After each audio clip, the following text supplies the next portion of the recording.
চা নিয়ে এসছে এদিকে। চা দাদা শেষ হয়ে গেছে, আমার শেষ হয়নি, যদিও চাটা দাদাই করে। এই যে, তবে আজকে আমি, এটা কি হচ্ছে,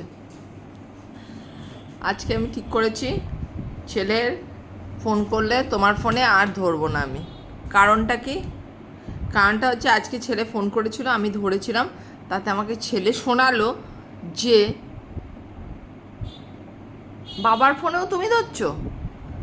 এদিকে বাবার ফোনে শুধুমাত্র ছেলের ফোন আসলেই আমি ধরি, নয়তো কিন্তু আমি ধরি না। অন্য কারোর ফোন রিং হয়ে যায় আমি কিন্তু তুলিই না, কারণ তুমি এটা ওই সময় বাথরুম গেছে। তা না, এবার থেকে বাবার ফোনে ছেলের ফোন আসলেও আমি আর ধরবো না। ওটাই, বাবা কি করছে? এটা একটা বিশাল বড় অপমান।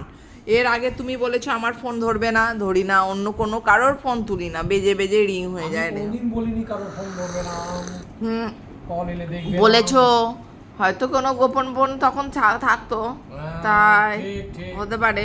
একদম। তাহলে তাই জন্য আমি ঠিক করেছি ছেলে যদি আমার ফোনেই ফোন করে তবেই হবে, নয়তো নয়। চলো।